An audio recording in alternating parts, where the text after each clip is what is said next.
एक बार एक बूढ़ी माँ को उसके बेटे ने एक वृद्ध आश्रम में ले जाकर छोड़ा। इस माँ का ये एकलौता बेटा था। इसके लिए इस माँ ने जीवन भर संघर्ष किया।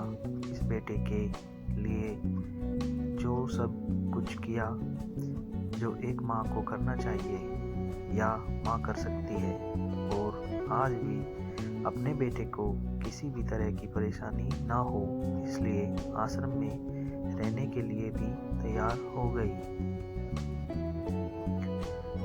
वृद्ध आश्रम में रह रही माँ हमेशा अपने बेटे को याद करती, मगर बेटा केवल साल में एक बार उसको मिलने जाता या फिर फोन पर बात कर लेता।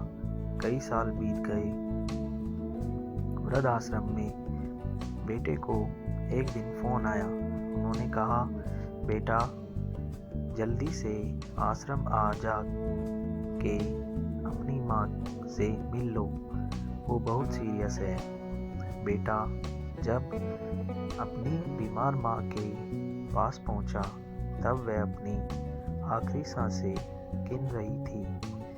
बेटे ने अपनी माँ से उसकी आखिरी इच्छा पूछते हुए कहा, माँ मैं तुम्हारे लिए क्या कर सकता हूँ, बताओ।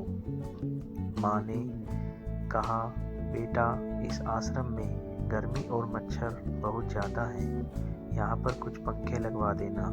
फ्रिज ना होने की वजह से यहाँ पर हम बूढ़ों की कई बार भूखे पेट ही सोना पड़ता है, क्योंकि किसी के ने दिया हुआ खाना खराब होने से नहीं बचा पाते। तो इस आश्रम के लिए 1-2 फ्रिज भी खरीद देना। बेटे ने अपनी माँ की सारी बातें सुनी और अपनी माँ से पूछा, आपने इतने साल यहाँ पर निकाल दिए पर आपने कभी भी यह बातें मुझसे नहीं कही, और अब जब आपके पास टाइम नहीं बचा तब आप यह सब कह रही हैं, ऐसा क्यों?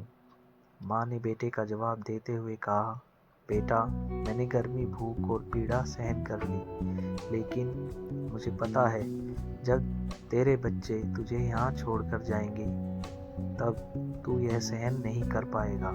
इसलिए तेरी सुविधा के लिए मैं तुझे यह सब लगाने के लिए कह रही हूँ।